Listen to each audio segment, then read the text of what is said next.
be ilmaan qotee bulaadhaa warri galii jimaadhaa argamtuun barate yaaduu danda'u qaba jechuudha. Namoota iddoo wajjin kontaaktii goonaa wajjaa soinaa jimaa kana laaftutti namoota laaluu jira jechuudha laaffisee.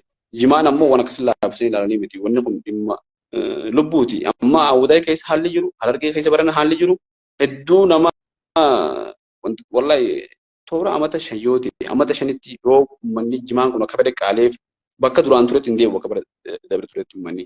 Hedduu jireenya namaatiif asitee jira. Namni tokko bakka abdii akka qabu hin jiru fuuldura jechuudha.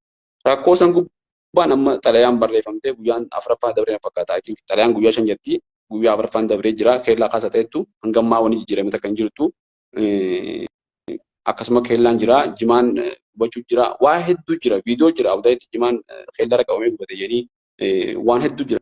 Wanni nuuf ifan ta'ini rakkoon furmaata argachuuf hin dhiyaattu. Ganaa uummanni keenya amma deengada waraqaan barreeffamtee baga gammaddan nuun ja'a. Wanni gammachuu hin galle. Waggaa shan osoo rakkoon furamtee waggaa shan teenyee gammaduuf ganaa yeroo nu fudhate. Uummanni keenya barana akka benziilaan bituudhaaf waa hunda liqeeffatee maallaqa biteetti liqisan deebiseen kafalle akkasitti hafee jimaan lafa ciramu jira. Waan oomisha ittiin fayyadamu dhabee amma guddaa tokko waraabee jira. Waan haakimaan geeffannu qabnu jee ilmaan durii xiqqaate ilmaan mana yaalaa geeffanne jee dhiifama isin dheedhee doktara. Uummanni keenya biyya keessa jiruu fi biyya alaa jirus waan kan sirriitti hubachuu qabu.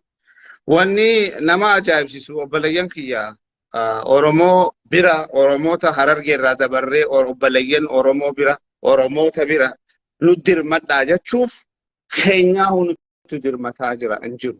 Ani asirratti hoggaan nama emotional ta'e hoggaan haasa'u fedheetii miti isinitti hin fakkaatin. Namni ilmoo isaa iskuula geessu madrasaa geessu dadhabee mana qaraatii geessu dadhabee waan nyaachisu dadhabee jira jedhamee isinitti himama. Harargeen ijoolleen dhalootaan Harargee taatanii biyya alaa jirtan immoo wanni isin gootan waan biraati. Gama rabbittis itti gaafatamtanii gama namoomattis itti gaafatamtanii tana dhugaan isin hima. Namoonni laali qotee bulaan Adamunoo ragaadha biyya jira. Qotee bulaan kophee waan jijjiirratu hin qabu. Namoonni immoo bakka qoteen bulaan wanni inni qotuu jimaan kunu maali kan beene xayyaaraa 3-4 itti bitatanii jiran jarana obboleeyyan kiyya. Obboleeyyan kiyya Harargeen duraanuu osoo jimaan rakkinni jimaan kun osoo dhufini namni keenya miilaan Yamanitti Jibuutitti baharaa fi jinnitti dhumaa jira. Masgiida rabbii mana rabbii dabar rabbii masgiida dura rabbiin ilma namaa uume Aadam uume bar. Ilmi namaa waan nyaatu dhabee jira du'uuf deemaa obboleessi kee abbaan kee adeerri kee eessumni kee jennee iyyaa jirra. Kanaafuu obboleeyyan kiyya mee dhaggeeffadha obboleessa kiyya haalli rakkinni jiru maaliif waraqaan bahee garuu tokko namni keenya akka Aadam naa galutti ji'uumaa kanaattii fi harargummaa isatti qaanfatee jira naf fakkaata. Ani dirreen baasa wanni sodaadhu hin jiru maaliif rabbii kiyya malee ilma namaan sodaadhu. Harargummaa isaatii fi qabeenya inni harargummaa wajji rabbiin kenneef jimaa kana itti qaanfatee jira naf fakkaatan akka kiyyatti hoggaan laalu. Maaliif namni isaaf iyyuu qotee bulaan yeroo ammaa kana keessatti dhabe itti fuufi obboleessa kiyya. Rakkoon bakka sanii amma namoota keenya namoota biyya alaa jiran kan sagalee isaanii yeroo hedduu dhimma Oromoo irratti dhimma uummata irratti dhagaa turre hedduu jira. Dhimma kana immoo xiyyeeffannoo gosa hin galchine hin dubbatan. I don't know booda goofandimii banuuf deemana fakkaata dhugaa gargaarsi hongeedhaa dhufee beelaa jenii. Osoo uummata gargaaruuf amma nama hedduu jira uummata akka qabu amma.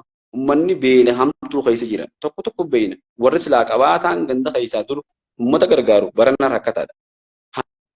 Haalli jiru haala akka namaati. Kana gabbuunee akkaataan itti uummata garsiifnu hin jiru. Bar uummata ajaa'ibaati uummanni keenya. Nama amma gabbuutee waan kana waraabuuf yoo xiqqaate kaameraa tokko taajamta, ispiikara waan kanatti taajamta hin jiru bar wanni kanaaf kunis tokko hin jiru. Rakkoo hamtuu jira. Akkatti walitti himnus wallaalle akkatti namatti himnus wallaalle. Immoo beeki qotee bulaa qofaa miti.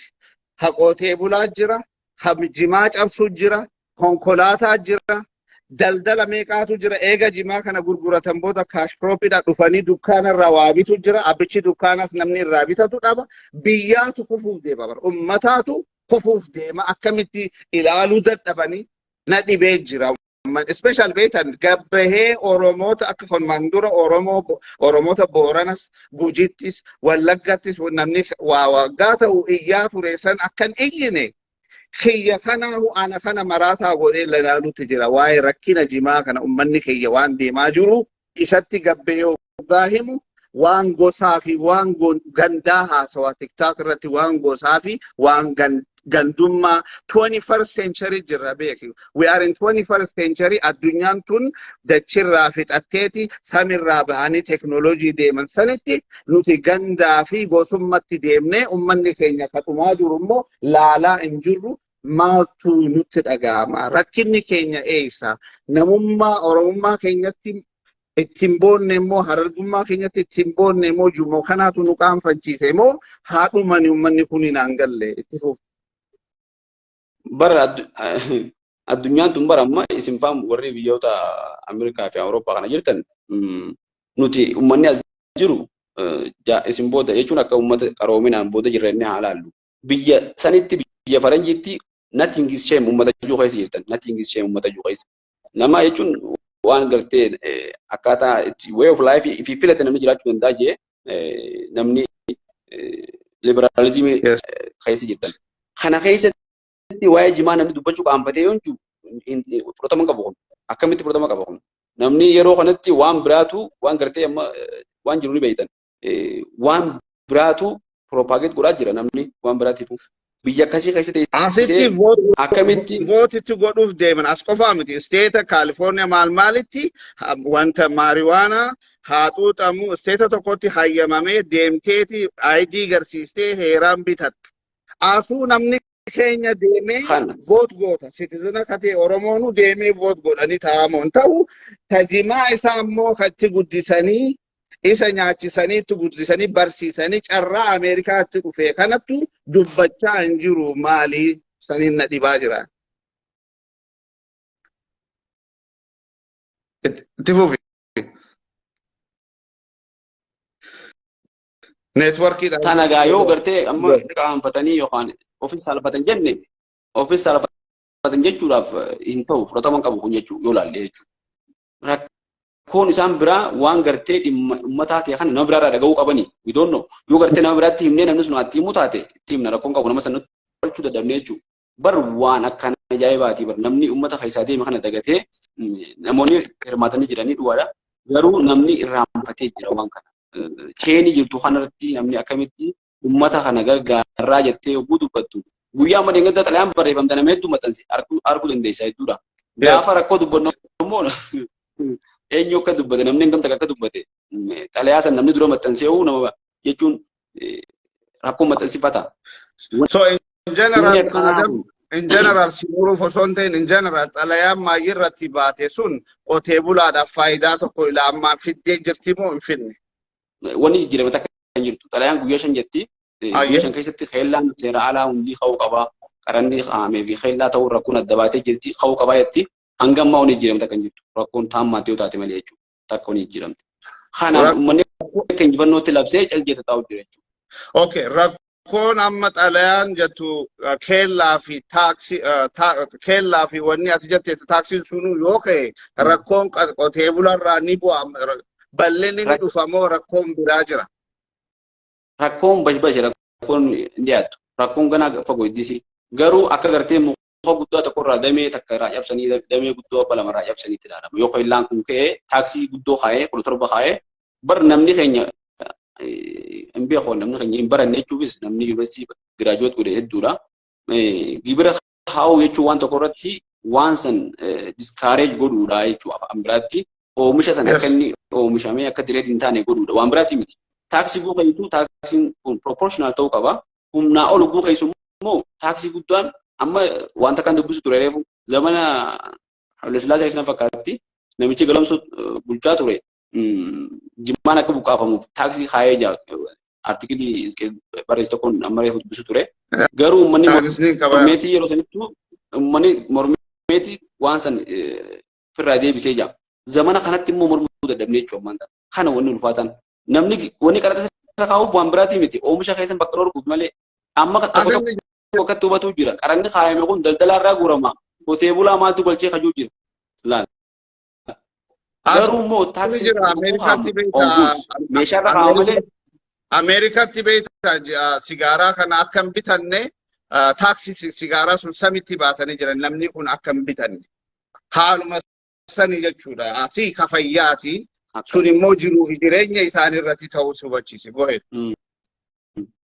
sigalee sun kaasii fayyaa ummataa eeguu fi waa hundi guutamee fi taaksiin wanni ida'u waan fayyaa miidhuu irratti kun immoo hawaasa jiruu fi jireenya godhachaa ture tokko yoo kabiraa wanni kun ni miidhaa hawaasa miidhaa jimaan kun yoo jette ta'e oltarniitiivii kabiraa ummata saniif walqixa kaashkirooppii wajji walqixa ka ta'u osoo hawaasni miidhamini jijjiirta malee suddenly taaksii fi samii baaftee ummata kana hiyyeessuu fi miskiineessuu fi ummatuma kana daaraa godhu malee waan biraa natti hin fakkaatu akka gama kiyyan laalutti waraqaa laaletti yani itti fufi.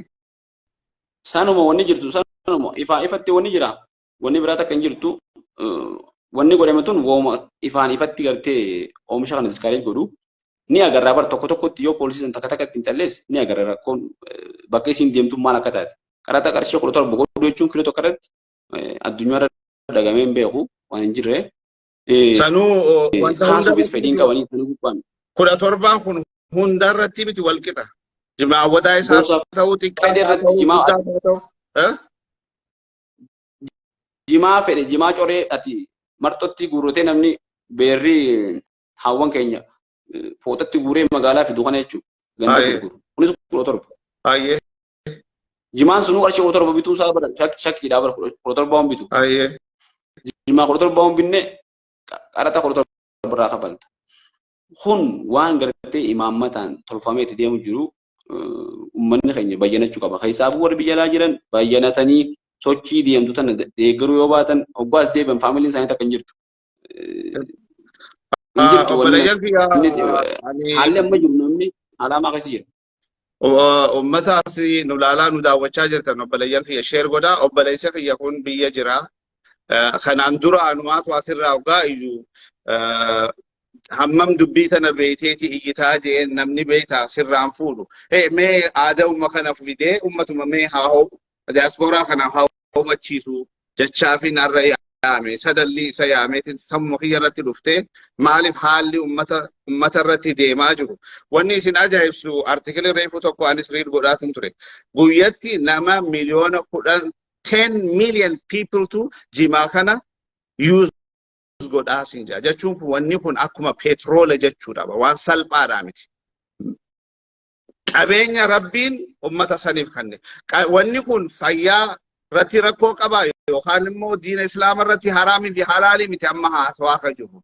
Amma haasawaa jiruu fi jireenya namni tokko jiraachuu yookaan du'uu isaa irratti murteessu jira. Namoonni dhalootaan especially deddeebiseen isinitti himaa jira. Dhalootaan Harargee taatan Oromoo taatanii Harargee taatanii ilmaan qotee bulaa hundi keessanuu ilmaan qotee bulaa diaasporaa akka jirtan.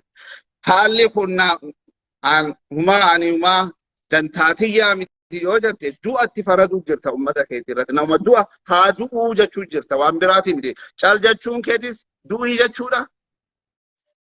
Waa takka godhuu baachuun keetis haa du'uu jettee akkuma nama farade. Kabiraa nama hidhameef nama hidhaa jiru haa bahuu hiriira baata. Nama immoo beelaaf du'uu deemu immoo cal jettee ilaalta. Kanas hubadhu itti fufi obboleessa kiyya.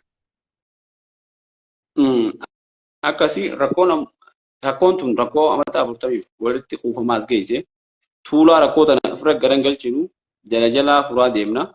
Garuu sochiin godhamtu kun sochii walitti kuufinsa qabdu taatee sochii sirna qabdu taatee sochii gartee akka nama barateetti tarsiifuu fi imaammata qabdu taatee itti fufuu qabdi. Rakkoon uummata keenyaas hubachiisaa, daldaltoota hubachiisaa, hojjettoota hubachiisaa, namoota baratan hubachiisaati. Hayyoota keenya ifin hayyoonni keenya rakkoon jimaa maal akka taate they are not well aware. Isaanis hubachiisaa waan silaa gartee godhamuu qabu maaltu godhamuu qabu waan jedhan qorannoon adda baasnee itti deemuun dirqama jechuudha. Qorannoon nama dura godhamaa turte jimaa irratti yeroo dheeraa miidhaan ni fidu impacts of that on health, impacts of that on social, impact of that on kana waan akkanati. faayidaan isaa ikoonomiidhaan waan inni qabu maali jedhanii ta'anii sirriitti qorannoon godhamte jirtu. Nuti ammoo uummata keessaa dhalannee ni beekna faayidaa isaa beekna. Uummanni keenya bara oomisha biraarraa jimaa waan itti godhu otomaatikaalii har'aan tarii yoo ilmi irra dhukkubsate. Ammaan tana ilma firaasha irra dhiisee deemee jimaa cabsatee amma ilma fuudhee wajjin magaalaa dhaqa osoo maallaqa hin qabne. Cash crops, yeah. Cash crop geessee magaalaa gurguree ilmoo isaa wallaallatee deebi'ee. Dabtara qalama dhabdee dabtara yoo dhabdee dabtara barbaaddee amma jimaa guuree si kanna. Magaalatti bar waa hedduu jira doktora waan beeku namni keenya waa irraanfatanii waa beekuu dhabanii hin beeku. Amma akka nuti itti baranne obboleeyyan keenya itti barachuu jiran. Amma maasarsi kabaratu jira obboleeyyan keenya magaalatti mana kireeffatanii nyaata dhugaatii isaanii if danda'anii baratan. Ijoolleen hedduun digirii barattuun akka baratti. Ijoolleen tun amma sababa kiraa dadhabdeen amma miiseejii hedduu jira kan nuti ergamu jiru inboksiidhaan. Kiraa abbaan kafaluu yoo dadhabe akkamitti jiraatu ijoolleen tun. Amma kolleejjii dhuunfaan baratu jira. Kafalamee yoon kafalle akkamiin barata. Kadhiisee jira. Haaskuul ijoolleen barattu. Baadiyyaadhaan jiru haaskuul hedduu magaalaa jira. Magaalaa dhuftee ijoolleen barattu tun mana kireeffattee baratti nyaata godhattee baratti waan barbaachisu hunda guutattee baratti. Yoo kanan guutattee akkamiin baratti. Kan deemu jirra waan jiru. Ani teekstiidhaan kanaa dhufee jira. Faamiliin tiyya magaalaatti inni magaalaa barataa faamiliin mana kireessitee fi isaa warra jimaa oomishu san hundinuu disrupti tahee miskinummaan isaanitti galtee isatti skuula isaa drop out ka godhe meeseje meeqaatamtu natti dhufaa jira. Wanni kun become personal. Wanni ani iyyaa jiruuf amma baatuma shan keessa wanni uumame rakkoo jila kana yoo fide tabiraa baatii shan baatii jaha yoo idaane Oromoo goofandimii tokkoo miti dhibbaa miti kumaantama yoo banneehu ummata miliyoona 35 ilaa miliyoona 40 yookaan 50 yookaan 30 ta'u furuu hin dandeenyu. Hawaasa miliyoona 35 goofandimiin Ameerikaa miti aalamaatu waa takkan tarru. Wanni tarru amma kabiyya alaa jiru nuti dalagaan teenya sagalee ta'u bifa takkaan sagalee taane mootummaa jedhamee mootummaan filamee biyya san jiru sun ummata saniif furmaata akka fidu mootummatti iyyachuun nurratti dirqama. Wanni ani yaadu gama kiyyatti. Eega wanni nu galtee daaraa taane booda achi booda as naqabin achi naqabin faayidaan qabu. Yeroo san rabbii nu si biran dhaabbatu. Maaliif amma waan yoo tattaaffanne tabooda furmaata saniifuu nu bira dhaabbataadha. Rakkoon waraqaan nu aada ministiriitii guyyaa 2-3-4 mootummaan baasee gammanne ililbee jaanii anu Facebook irratti nammee kan arge otoo waraqaan laalin furmaanni dhufee gajee gammade. Garuu waraqaan sun waa takka hin tarre ilaa ammaa. Waa hunda akka gaariitti gajjabeessinee dubbii tana yoo laalle bareedaanaaf fakkaata. Wanna kanarratti yoo xiyyeeffanne hundi keenyaa'u humniti teenya waan qabnuun beekumsa qabnuun sagalee qabnuun waa hunda waan kanarratti xiyyeeffannee tokkummaadhaan sagaleedhaan yoo dhaabbanne ummata keenyaaf furmaata fiduu ni dandeenya. San yoon taane immoo rakkoo ajaa'ibaatu as dhufaa jira itti fufi. Amma wanni ani sinjuu Adam akka young generationiidhaatiin hin beeka biyya nama jiru barataadha. Barattee jirta. You are a lawyer, I know. Deddeebisee jirta. Garuu iyyannoo kanuma dhageeffate nam 13 nama 20 kanuma bakka gaheen haa gahu iyyannoo ati waan dhufaa jiru keessa jirta waan keessa jirtuuf waan laaltu kana ummata akkam maali just talk to the people, talk to them. Jaasa ummata keetiitti. Waan reefu qaaf tokko irratti tokko waa takka dabala waa'ee biizinesaa kun wal qabata biizinesni akkuma biyyaattu biizinesa kanarratti gartee meeshaan warshaadhaa bahu biyya alaatii galu kan itti konsiiyum ta'u Harargeedha. Uffataas fudhadhu meeshaa biraa elektirooniksii fudhadhu uffata meeshaa nyaataa dhugaatiidha amma dhugaatii lallaafaa adda addaa kana hoddaan kan dhufu jira. Wanni hundi Harargeedatti kan yeroo hedduu kan ergamu. Maarkaatoo tana ni beekna magaalaa maarkaatoo Finfinnee tana ni beekna. Bakka duraan harartaraa jenni jirti bakka irraa makiinaan harar fe'amtu makiinaan takka hin jirtu amma wanni fe'amaa takka hin jirtu. Even akka biyyaatti rakkoo qabu wanni kun rakkoo guddoo biyya irraan ga'a. waan takka meeshaan duraan abbootiin qabeenyaa harargee galchaa jiran wanni galchan takka hin jirtu namni bitu hin jiru taa'u jirti meeshaan akka galtetti meeshaa kun firaashii maateriyaal jettamoo fuud istaaffiidha meeshaan kun hundi taa'u jirti namni fayyadamu hin jiru. Abbootiin qabeenyaatis wooma gartee duraan qaban fayyadamu jiran malee namni dalaga jiru hin jiru. Haalli kun karaa deemaa jira waan jiru namni hundi yaadu qaba. Uummanni keenya dur maal jedhe ijji gaara kana duubatti waan agarre tanuma mutaan keessaa guuran ni jedha. Nuti amma ija akkasii qabnaa osoo hin ta'in wanta jenni jira jaldeessi nuti xiqqaa waa harkaa jenna manguddoo anaa miti. Nuti amma jaldeessa xiqqaa taaneeti waa agarree dubbachuu jira. Jaldeessa xiqqaa taanee. Yoo waan jaldeessi xiqqaan joo kana harkuu baatan gaafa ammoo namuu dhuftee jechuudha rakkoon san irra geesse rabbi osoo nagaa kadhatan jenna osoo nagaa rabbi kadhatan jenna gaafa balaan sirra buute wanni kadhattu hin jirtu wal dabarte kadhachuu san hin dandeessu nama nyaatee dhufe kadhata. Rakkoon jirtu rakkoo ulfaatuudha amma laali yoo barbaachisaa taate hedduu wal kabanya hedduu wal jaalanna wanni cal jennuuf jechuudha obboleeyyan keenya biyya alaa jiranis namoota beekamtii qabanis namoota beekumsa qabanis hedduu jira wal beeynaas nama dhimma kana keessan itti ergaa oolu hedduu jira haa tokko respoonsii nuu kanneen garuu maqaan itti ergaa jirtanii maqaan itti erginaa warra laali seenaafiin jee namoota baratanii ka beekumsa qaban ka biizinasa qaban ka beekumsa immoo beekamtii hedduu qaban hawaasa keessa itti akka itti qunnamtanii natti himaa turte. Seenumaafin jee seenaaf qabachuun gaarii. Quba qabanii ni harkan waan kana. Nuti rakkoon tun rakkoo tana akka feete dhuftee rakkoon nama jabeessiti malee rakkoon nama laafiftu.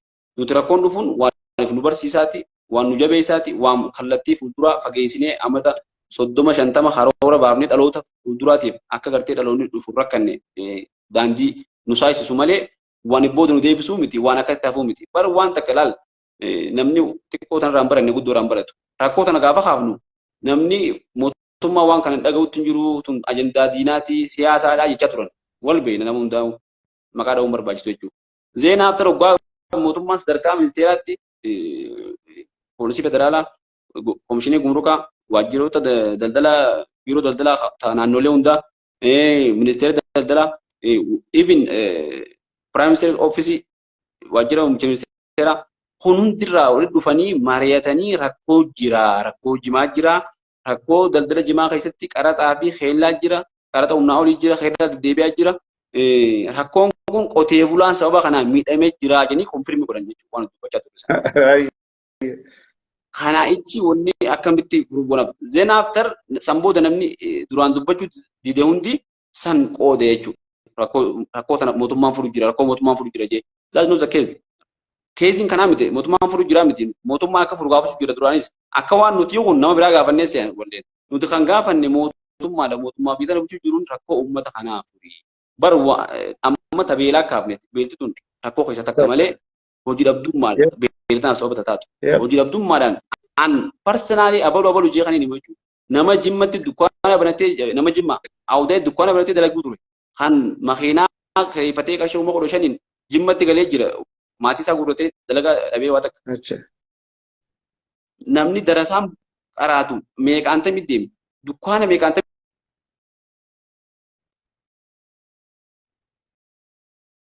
completely demographic san jijjiiruu jira jechuudha. Bakka hedduu ulfaata bar waa hedduun ammoo waan takka takka dubbanna malee waan dubbachuu hin taatu waan la nyaatan malee waan la dubbatan jawarre keenya. Rakkoon tun maal dhiibbaa akkam qabdii rakkoon amma jimaatu hin jennee yoo laalle nuti amma akka mataa keenyaatti jechuudha analaayizii fi keenya goonu bagartee private talking gua nama wajjin nuti jennu waan xiinxalluu jira jechuudha. Waan zamana dheeraadhaa takka miidhaa zamana dheeraa kan qabu jechuudha long term keessa.